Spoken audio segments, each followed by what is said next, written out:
cuando me dijeron que iba a hablar para universitarios. ¿Hay universitarios? Sí, ¿no? Porque generalmente, aun cuando se habla de, voy a hablar en lugares de liderazgo y demás, siempre hay infiltrados.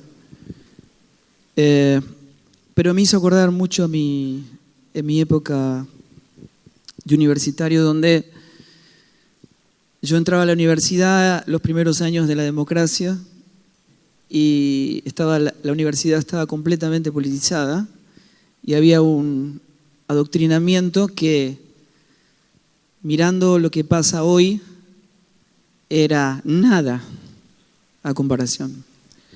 Pero sí tenemos una sociedad que está modelada por los medios de comunicación, y si la iglesia no sabe comunicar la verdad, el mundo nos va a tratar a nosotros. Hay más influencia del mundo en la iglesia que influencia de la iglesia en el mundo. Entonces necesitamos nosotros poder hacer una crucial reflexión. Creo yo, recién estaba hablando con el pastor diciéndole que a partir de lo que pasaron en estos días, estoy seguro que mi vida ya no va a volver a ser la misma.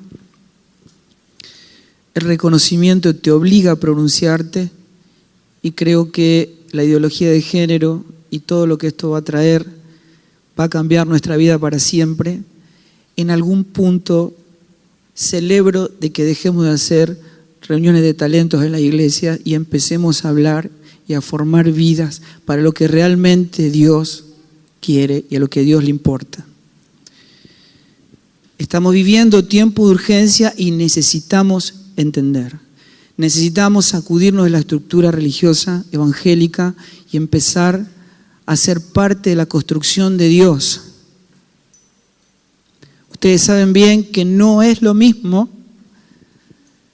trabajar para Dios o servir a Dios que sea Dios quien hace la obra en y a través nuestro. Son dos cosas completamente opuestas.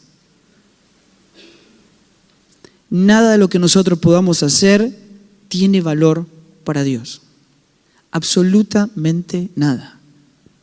Dios no habita en templos hechos de manos, ni puede ser servido ni honrado por manos de hombres. Es imposible.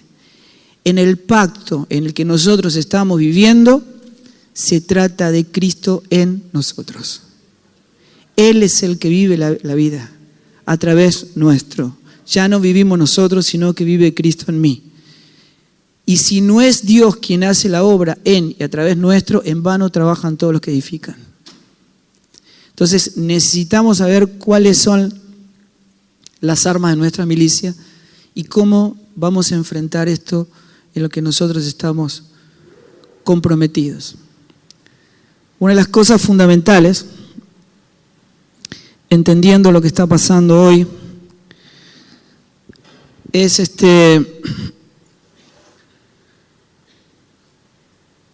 poder comprender que la iglesia se está exponiendo a los medios sin estar preparados para esta competencia.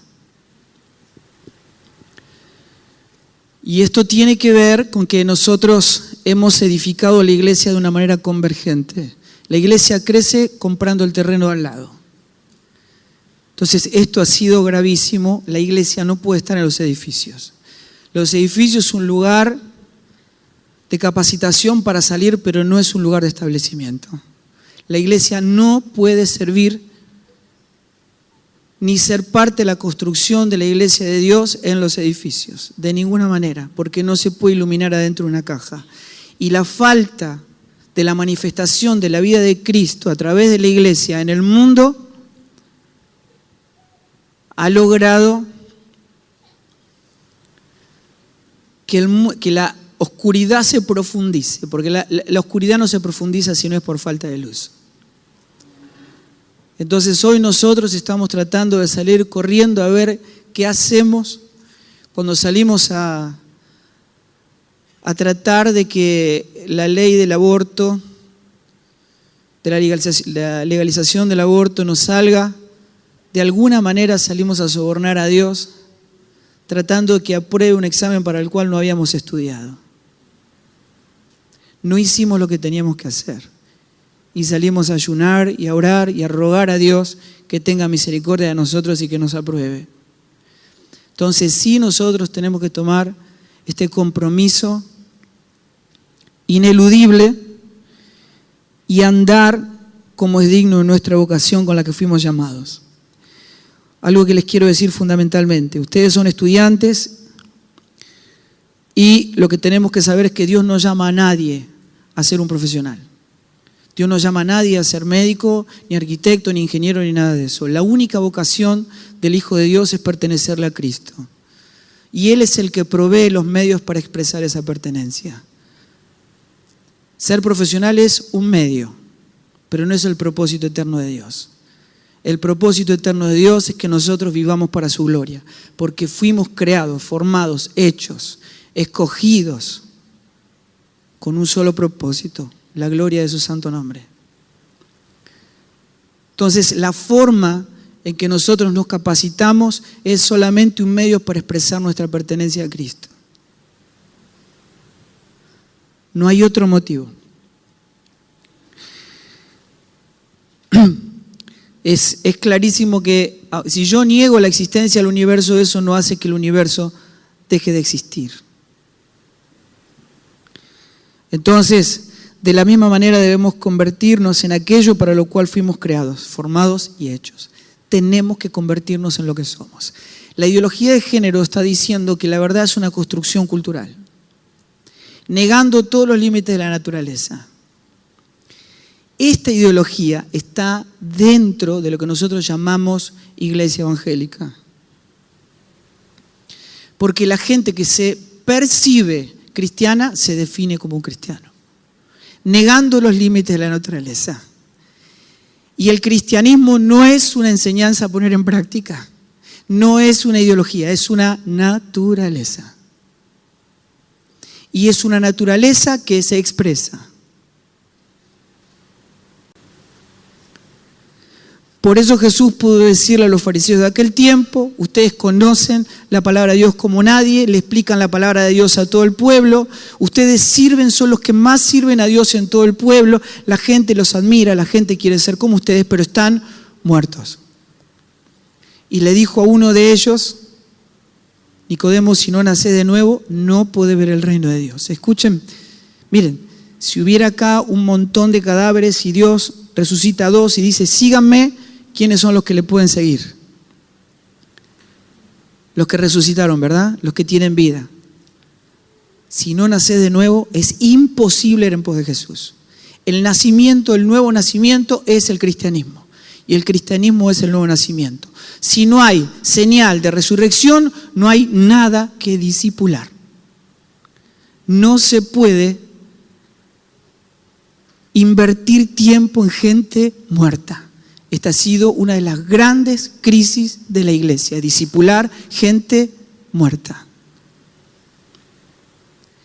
Por lo tanto, mi esposa hablaba la vez pasada, estábamos en el obelisco y una mujer con el pañuelo celeste nos decía: pensar que yo tengo a mis 2 hijas con el pañuelo verde. Y lloraba. Dice: mis hijas dicen que la iglesia te enseña a pensar, la iglesia te enseña a actuar, la iglesia te adoctrina. Es que si tu vida no es la manifestación de una naturaleza, te adoctrina. Viste a un muerto y te hace actuar como si fueras algo que no sos. Los dones espirituales son fundamentales para el desarrollo del cuerpo de Cristo, pero lo primero que se tiene que garantizar es la naturaleza de quienes la ejercen. Si no hay un nuevo nacimiento, no hay vida. Y la iglesia es solamente la manifestación de la vida de Cristo. No comunica ideas, no comunica una forma de vivir, no comunica ideologías, comunica vida, la vida de Cristo. Entonces el Señor dijo, sí los van a conocer, sí los van a conocer. Uno dice, este no es ni primo siquiera, no está convertido. Dice, no podés juzgar, solamente Él y Dios lo saben, no escuchan. La palabra de Dios dice claramente, sí los van a conocer, sí los van a conocer. Y los van a conocer, ¿por qué? Por los frutos. La naturaleza se expresa.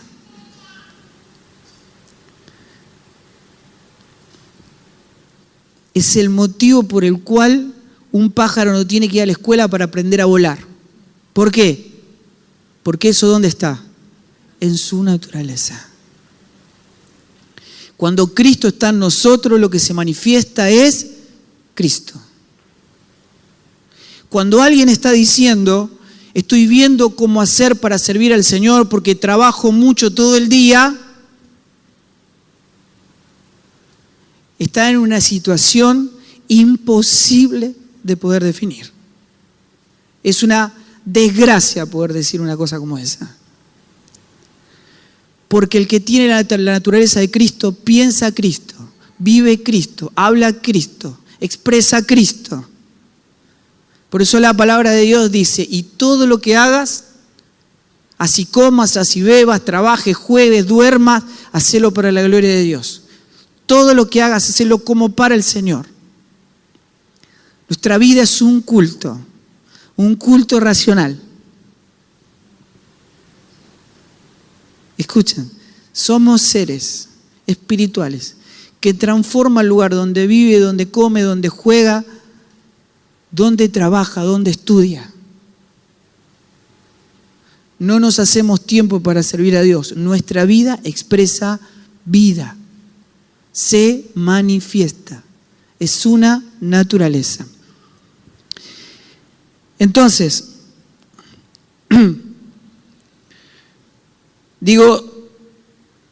vuelvo a insistir, si alguien se percibe como un cristiano, se define como un cristiano, pero niega los límites de la naturaleza.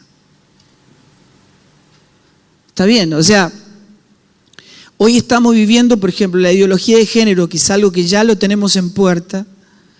Ustedes saben bien que si la verdad se construye, se eliminan todos los límites. Y la naturaleza tiene límites.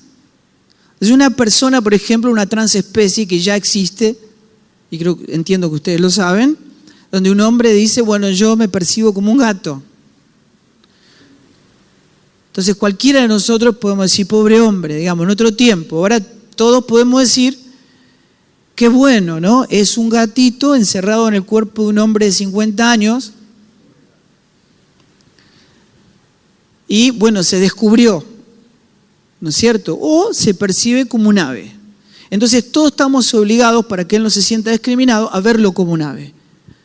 Se sube a un 10º piso, se pone en el balcón y como él es un ave, se percibe como un ave y se define como un ave, porque así se percibe, se tira del 10º piso y en 3 segundos está estrellado contra el piso. ¿Por qué? Porque no se puede quebrar los límites de la naturaleza. Porque la fuerza de la gravedad va a seguir existiendo, aunque vos la niegues. La naturaleza no se puede negar. El cristianismo es una naturaleza, no es una ideología.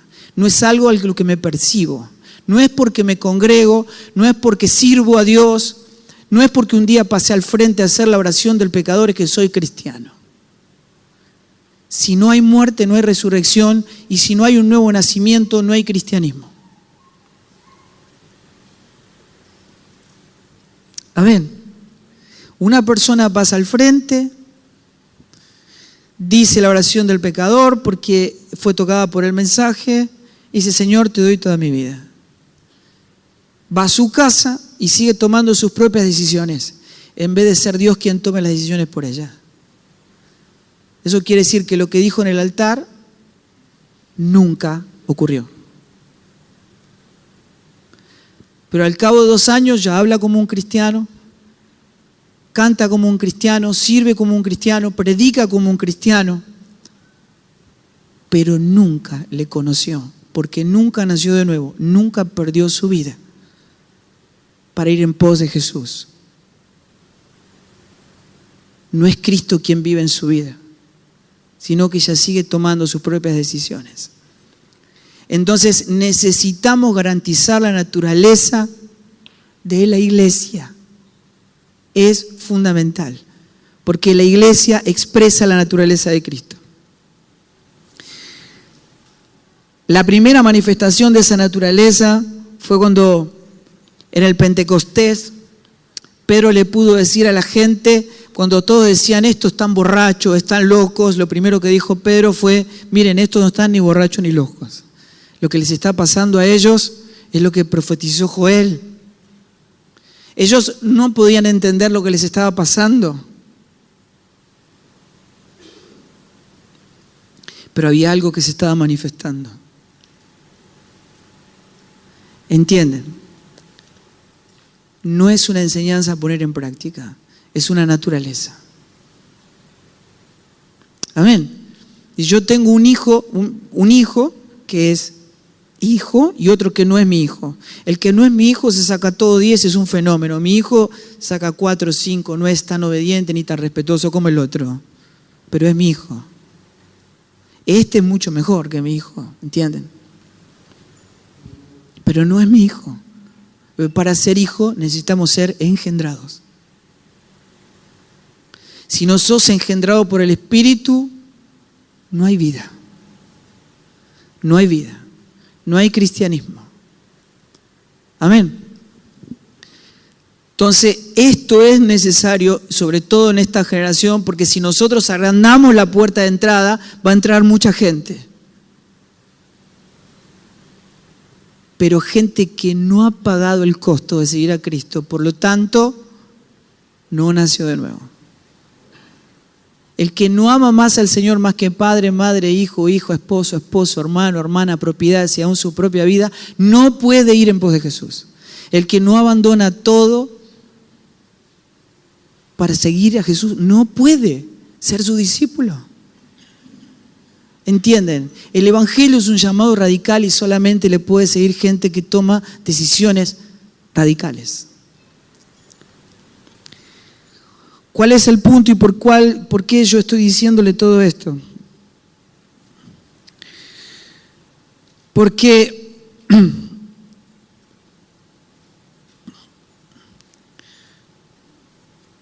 la vez pasada hablando con un chico que se crió con mi hijo, no es cristiano él, pero de una familia muy conocida, el otro fin de semana él empezó a hablar del aborto, obviamente sin conocer, estaba adoctrinado y solamente decía las mismas frases que dicen todo lo que comunicaron los medios durante todo este tiempo. Y cuando se refería a los heterosexuales decía paquis.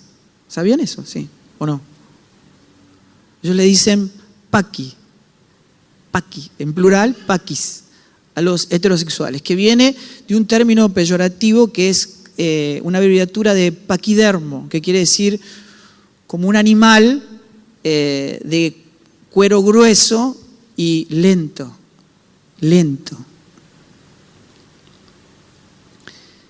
Y yo pensaba cómo desde mi más tierna edad y la época de la universidad, los jóvenes siguen siendo las víctimas ideales para cualquier adoctrinamiento político o ideológico. Por eso no hay manera de poder ser luz y sal en este mundo si la iglesia no convierte esto en una guerra ideológica. Esto no es una guerra ideológica, es una guerra espiritual. Esta guerra la gana Dios. Pero para eso le tenemos que devolver la iglesia a Dios. ¿Entienden? Sin personalismos, sin ministerios importantes, sin fotos de los pastores en las puertas de las congregaciones. Disculpen, no quiero ofender a nadie. Pero si Dios no gobierna la iglesia, si no es Él quien la construye, no hay manera de convertirnos en luz y sal.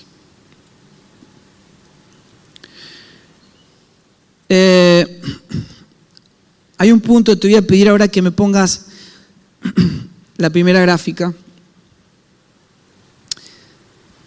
la que viene.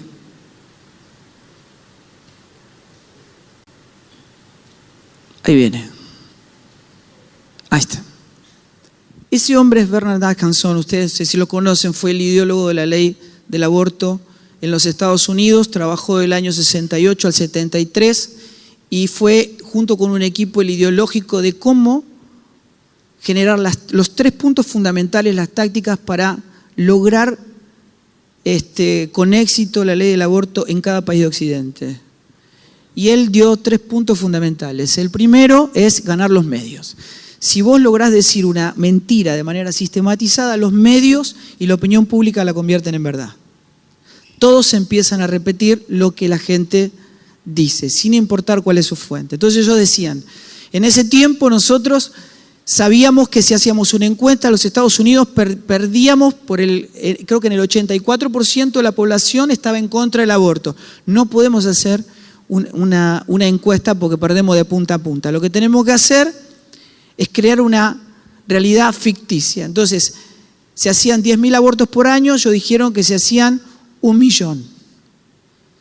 Morían entre 200 y 250 mujeres por año y dijeron se mueren 10.000. Y de manera sistematizada fueron repitiendo y repitiendo hasta que lograron que la gente empiece a comunicar lo que ellos habían dicho. Digo esto porque Bernard Atkinson se termina convirtiendo. Y esto lo escribe en una carta abierta.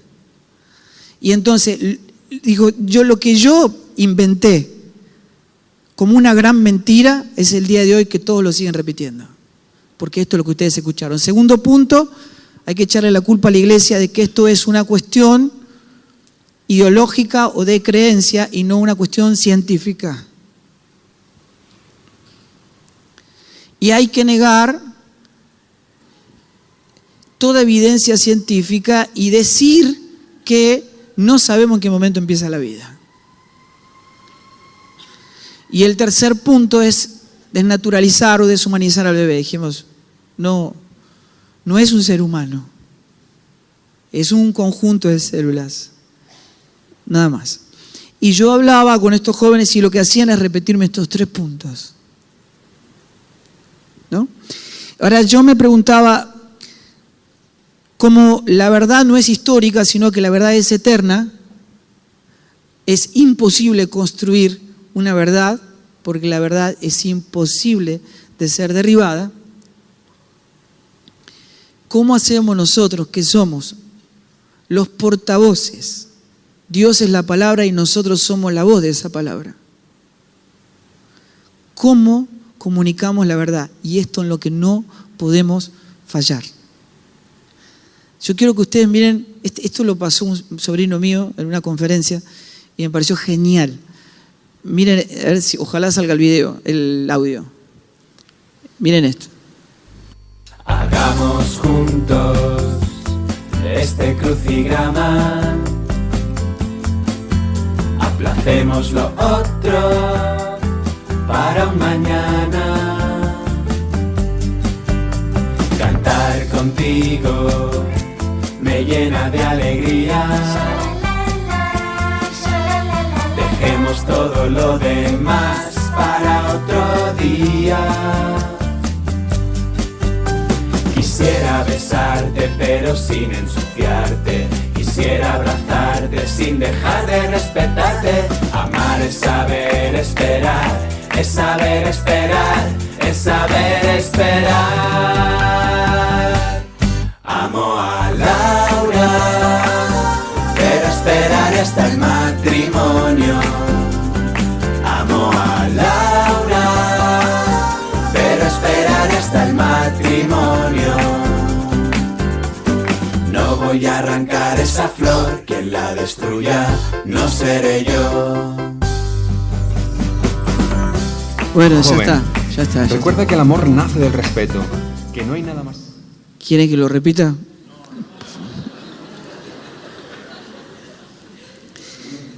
¿Ustedes escucharon la letra más o menos? ¿Se entendió la letra? ¿Está bien la letra? No es tan viejo. Esto es un estudio que se hizo para poder entender dónde está el problema de esto. Porque lo que se dice está bien. Dice, yo la amo, no la quiero ensuciar, quiero esperar hasta el matrimonio. Está diciendo lo que todo hijo de Dios cree y lo que dice Dios. ¿En dónde falla? En la comunicación.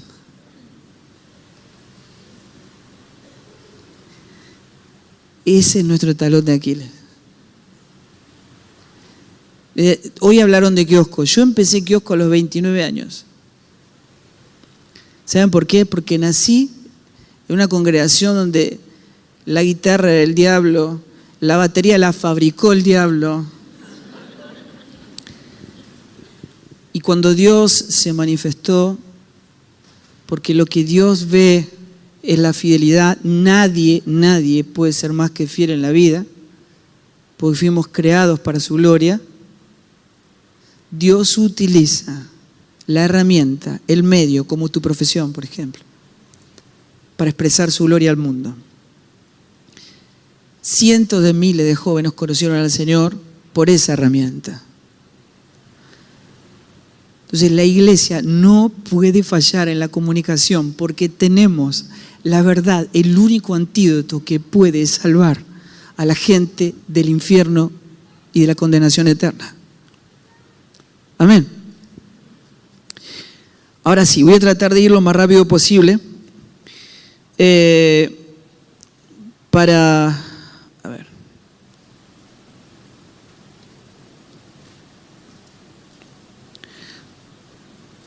Ahí está. Romanos 11:33.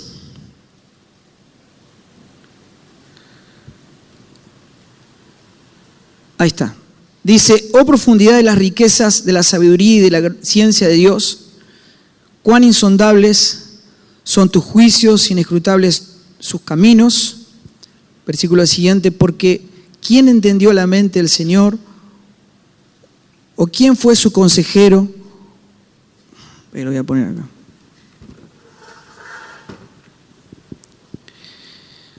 ¿O quién le dio a él primero para que fuese recompensado? Porque de él, por él y para él son todas las cosas. A él sea la gloria por los siglos de los siglos. Acá hay un punto que es fundamental. Primero, ¿quién entendió la mente del Señor? ¿Quién cree que puede hacer algo para Dios de manera que pueda ser recompensado por lo que hace? Olvídense, esto no existe. Ustedes tienen que entender, y todos tenemos que entender, que Él es el dueño de todo. Él es lo único increado, el primogénito de toda creación, y toda la creación está en Él. Y existe en Él, por Él y para Él. Romanos 12:1 dice así, hablando de eso, ¿no? Anterior, dice, por tanto, hermanos, os ruego por la misericordia de Dios que presentéis vuestros cuerpos en sacrificio vivo, santo, agradable a Dios, que es vuestro culto racional. El versículo 2 dice, no se conformen, no se adapten a este siglo, a este mundo, sino sean transformados por medio de la renovación de vuestro entendimiento o de vuestra mente, como dicen otras versiones, para que comprobéis, verifiquen, conozcan, entiendan, sepan cuál es la buena voluntad de Dios, agradable y perfecta. Lo que está diciendo es esto. Primero, conocer, verificar. La única manera de conocer a Dios es a través de la mente de Cristo. Nadie conoce a Dios si no es a través de la mente de Cristo. No somos nosotros. Es imposible capacitar nuestra mente para entender a Dios, porque Dios solamente le habla a su Hijo, le habla a Cristo, que es el mediador. No hay manera de, o voy a pasar toda mi vida tratando de hacer lo que Dios me dice que haga sin poder lograrlo. Dios solamente le habla a la mente de Cristo para poder conocer. Quiero decirles que es primero conocer. No es lo mismo creer que conocer. Yo puedo hablarle a ustedes de una persona que ustedes no conocen. y ustedes van a creer que esa persona existe, básicamente porque, supónganse, confían en mí, pero no la conocen. Si después de mí viene una persona con argumentos aparentemente más sustentables que los míos, le dicen, mire, esa persona de la cual Fabián le habló, en realidad no existe, todo lo que ustedes creyeron se debilita o se desmorona. Pero ustedes tienen familia, ¿verdad? Entonces, ¿qué pasaría si alguien, por más importante que sea, un sabio, un entendido, un científico, viene y les dice que tu familia no existe? Y te lo quiere demostrar con una teoría. Vos le podés decir, miren, yo respeto tu conocimiento, pero yo vivo con mi familia, con mi esposa y con mis hijos todos los días de mi vida.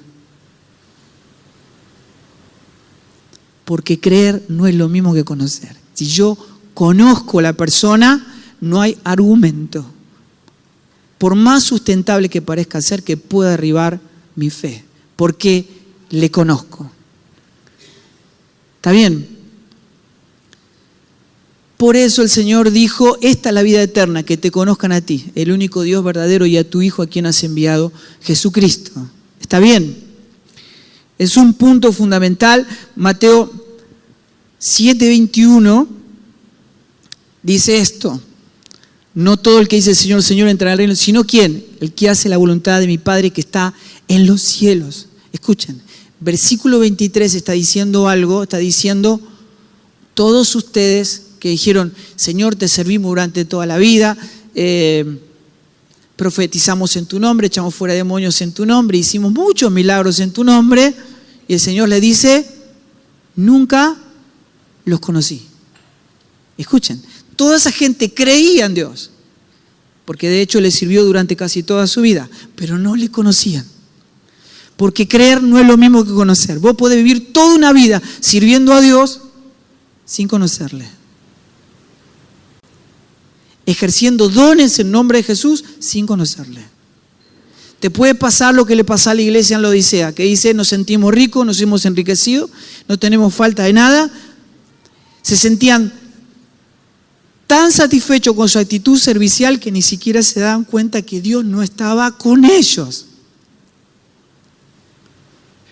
Servir a Dios trae un sentido de satisfacción, pero no es lo que Dios quiere de nosotros. El servicio es un añadido, una consecuencia de que mi corazón, mi vida le pertenece a Él.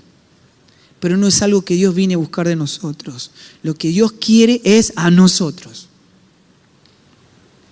Jesús vino a establecer un reino, y si no tiene nuestra vida en un estado de gobierno, la mente de Cristo es un estado de gobierno. Si Él no gobierna nuestra vida, no nos conoce. ¿Por qué? Los únicos que conoce Dios, ¿quiénes son? Los que hacen la voluntad de mi Padre que está en los cielos. Es un estado de gobierno. Jesús vino a establecer un reino. El que me ama, guarda mis mandamientos. Amén. El fruto en mí, Cristo en mí, como la manifestación de la voluntad del Padre. Jesús dijo, yo no vine a hacer mi voluntad, sino la voluntad del Padre. El Hijo no hace nada por sí mismo, sino lo que el Padre le dice que él haga. Mi único alimento es hacer la voluntad de mi Padre. O sea que Jesús es la manifestación de la voluntad del Padre. Tanto así que Felipe le dijo, mostranos al Padre, y él dijo, si me viste a mí, viste al Padre. Amén. Y cuando Juan lo describe, dice, y el verbo, o sea, la palabra de Dios se encarnó y habitó entre nosotros, y que vimos su gloria, como el unigénito lleno de gracia y de verdad. La palabra se encarnó. La voluntad del Padre se encarnó. Y es Cristo. Cristo en mí es la manifestación de la voluntad del Padre. Por lo tanto, los únicos que conoce Dios son los que hacen la voluntad de mi Padre que está en los cielos. Escuchen, no hay otra manifestación. No es la cantidad de gente que se convierte. No es cuánto podamos hacer para Él. No es si tenemos orfanatorios, lugares para... No. Es si hacemos la voluntad de nuestro Padre que está en los cielos. Escuchen. Si nuestro corazón le pertenece, Dios es el que llena la casa. Él es el que añade cada día al que ha de ser salvo. No son métodos de multiplicación, es Cristo en mí. Es Cristo en mí, es su gobierno. ¿Amén? ¿Me siguen? Ok.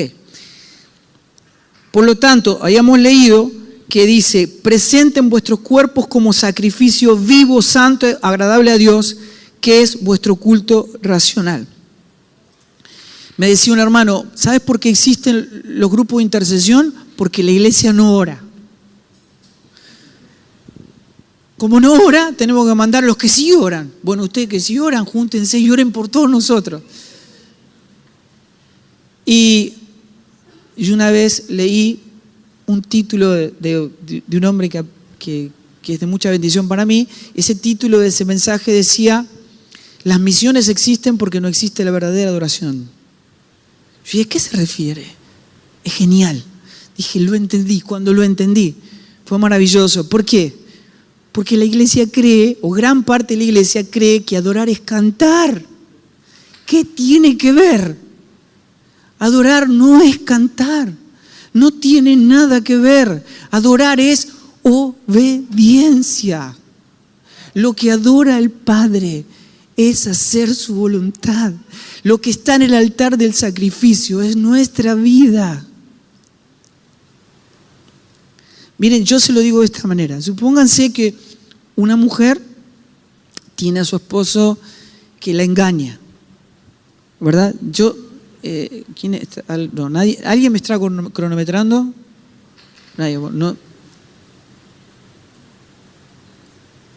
No, ¿en serio? Nah, mentira. Me estás cargando. Bueno.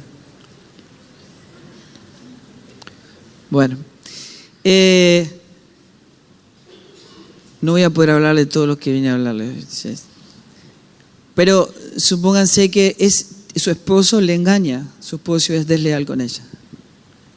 Y ella sabe que su esposo la engaña con otra mujer, él viene de estar con la otra mujer, ella está cocinando, le entra a su casa, la ve cocinando y le dice, querida, ¿querés que te ayude a servir la mesa? Y ella le dice, no, en realidad no. Yo lo que quiero es que seas honesto conmigo. Eso es lo único que quiero de tu vida. Que respondas como te comprometiste a responder a nuestro pacto el día que pactamos delante de Dios, a ser fieles el uno al otro. Y él le dice, bueno, pero yo te quiero y si vos me lo permitís y no te ofendés, yo quiero cantarte una canción de amor. Yo amo a Laura para demostrarte cuánto te quiero. Y ella le dice, ni se te ocurra cantarme una canción de amor. Yo lo que quiero es tu corazón. Y no me importaría vivir abajo de un puente toda mi vida con tal de que tu corazón me pertenezca, que sea fiel a mí. Ahora díganme ustedes, por favor, ¿qué clase de locura nos puede hacer creer que Dios va a pasar para alto esto? Si Dios no tiene nuestro corazón, no importa cuánto le sirvas. Si Dios no tiene tu corazón, no importa cuánto le cantes. Le molesta a Dios que le cante lo que no está dispuesto a vivir. Adorar no es cantar. Adorar es obediencia. Amén.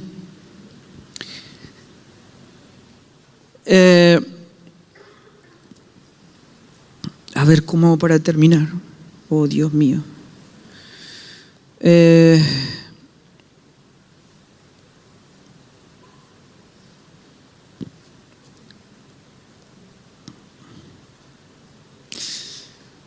¿Qué te digo? Acá, bueno. Podés ir a 1 Corintios 2:9. Así cierro con esto.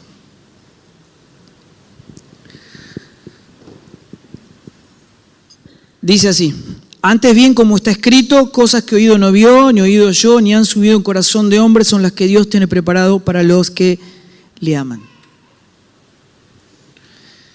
Son las que Dios Pero Dios no las reveló a nosotros. ¿Por qué? Por el Espíritu. Porque el Espíritu todo lo escudriña aún lo profundo de Dios.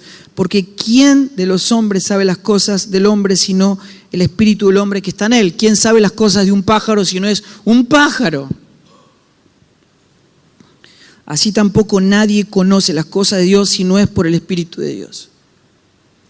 Nadie puede conocer nada de Dios si no tiene la mente de Cristo. Dios le habla a la mente de Cristo.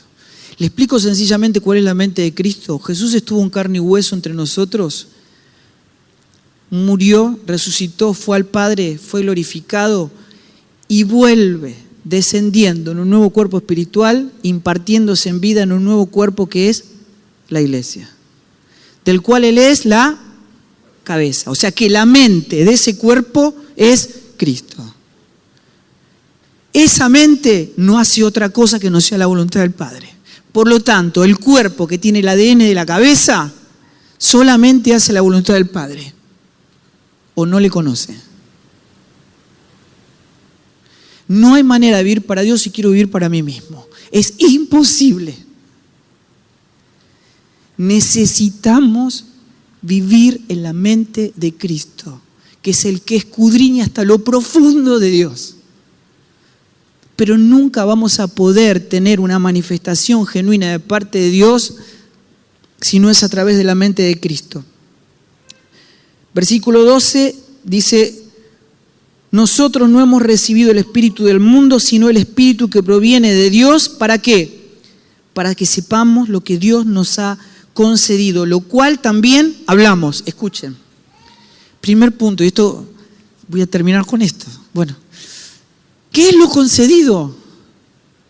¿Qué es lo concedido?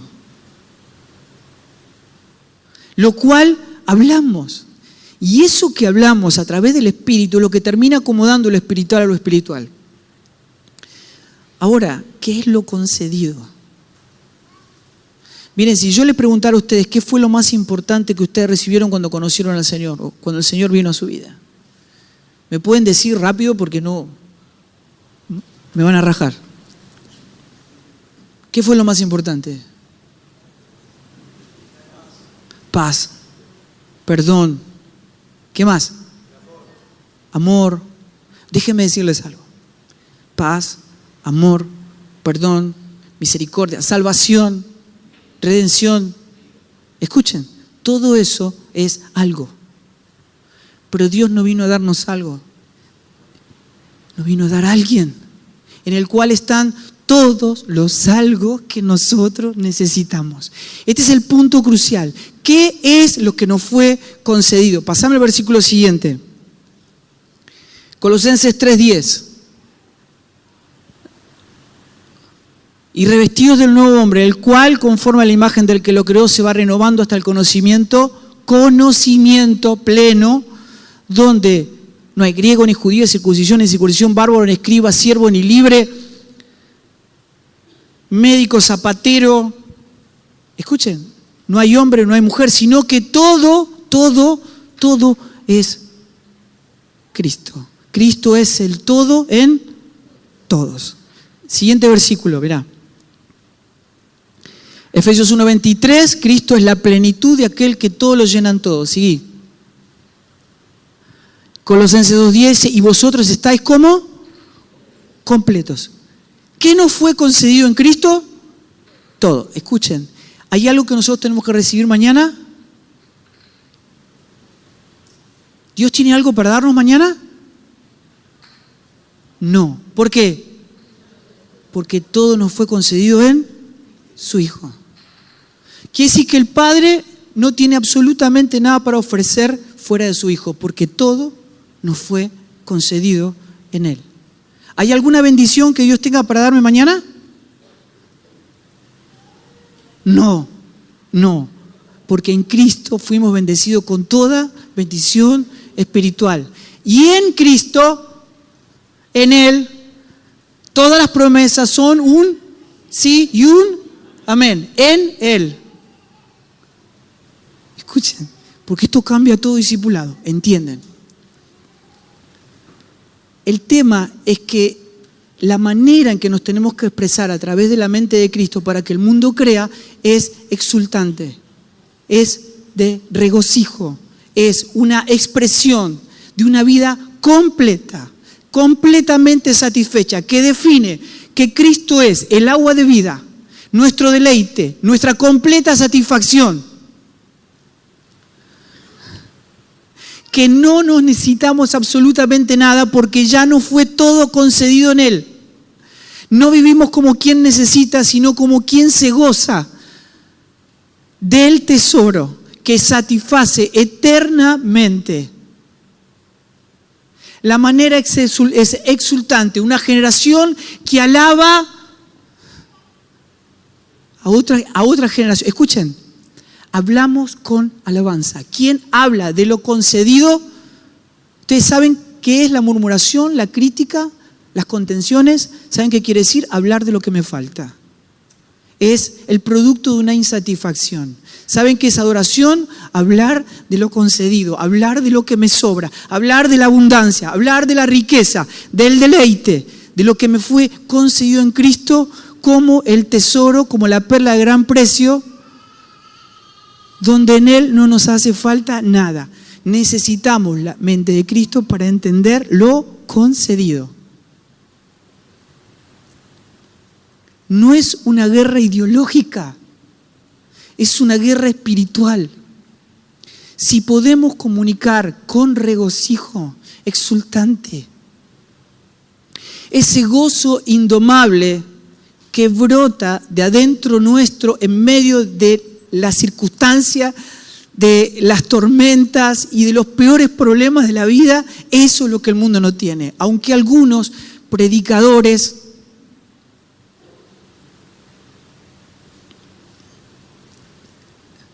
aquello que Pablo tenía por basura lo tiene por currículum, digamos, ¿no?